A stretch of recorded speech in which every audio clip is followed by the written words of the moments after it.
President Trump is discharged from the hospital despite continued COVID-19 treatments. A poll finds Americans trust Joe Biden to lead the U.S. healthcare system, and scientists who discovered the hepatitis C virus are awarded the Nobel Prize. Welcome to This Week in Managed Care. I'm Matthew Gavidia. This week, President Donald Trump was discharged from Walter Reed National Military Medical Center after a 3-day stay in which he was treated for symptoms stemming from his COVID-19 infection. Tweeting that he was feeling really good and would leave Walter Reed at 6:30 p.m. Monday evening, the president returned to the White House, where he continues to be treated and monitored. Since his positive test result, the president has received multiple treatments. First, he received a single dose of Regeneron's investigational monoclonal antibody cocktail, which was given as a precautionary measure, according to White House physician Sean Conley, who spoke during a press briefing on Monday. In addition, the president has been treated with remdesivir and dexamethasone since entering Walter Reed. During the briefing, Conley added that it had been 72 hours since the president's last fever, and that all his oxygen levels were normal following reports over the weekend that the president's oxygen levels had dropped twice. Though he may not entirely be out of the woods yet, the team and I agree that all our evaluations, and most importantly his clinical status, support the president's safe return home, where he'll be surrounded by world-class medical care 24/7, Conley said. In recent days, more than a dozen people close to the Trump administration or his re-election campaign have also tested positive for coronavirus, including First Lady Melania Trump and Senior Advisor Stephen Miller.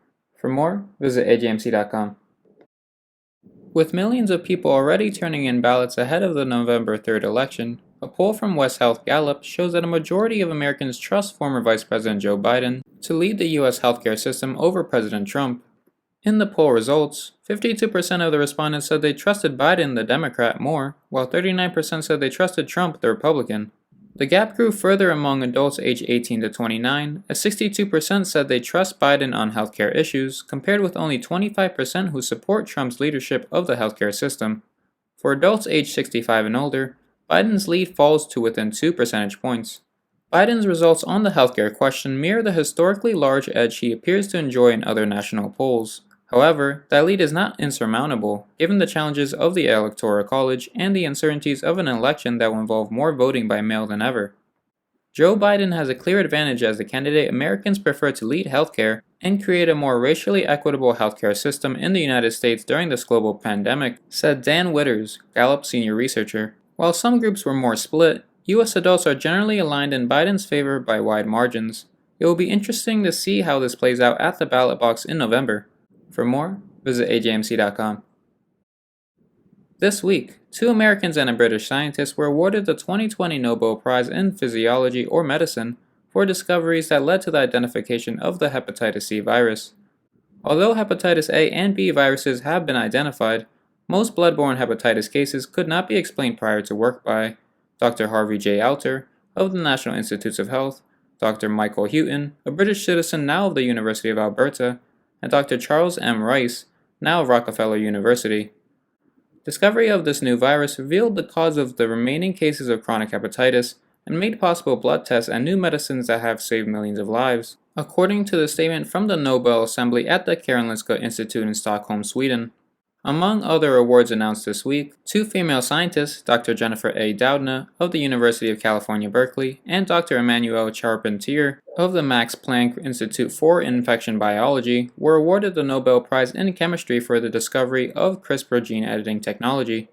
CRISPR involves removing problematic DNA through the use of RNA as its guide molecule and replacing it, if necessary, with healthy DNA. Diseases that hope to be cured with CRISPR genetic therapies include hemophilia, type 1 diabetes, and Rett syndrome. A patent dispute is ongoing, however, for CRISPR between the 2 winners and Dr. Fen Zhang of the Broad Institute, who many believe also deserves credit for his work in this space. For more, visit ajmc.com. According to recent study results published in the journal Pediatric Nursing, racial disparities in insulin pump use among children with type 1 diabetes have persisted over the past 15 years, independent of socioeconomic status or SES. Insulin pumps are widely used to ensure optimal glycemic control in patients with type 1 diabetes, and when used correctly, can significantly reduce the incidence of disease complications. Previous studies have found significant disparities in the application of insulin pumps In particular, youths who are older, are male, from racial or ethnic minorities, have lower SES, or are from single-parent households are significantly less likely to use insulin pumps.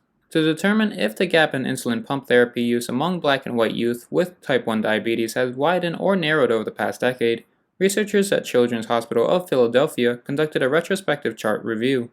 In total, compared with data from 2005, insulin pump use in 2011 increased 53% among non-Hispanic white children, compared with a 16% increase in non-Hispanic black children. In the subsequent 9 years, the disparity slightly widened, as insulin pump use rates increased by around 10% in both children groups. Regardless of the contributing factors, increasing diversity in the healthcare workforce or adding community health workers to the team may play an important role in overcoming these barriers to equitable care, concluded researchers.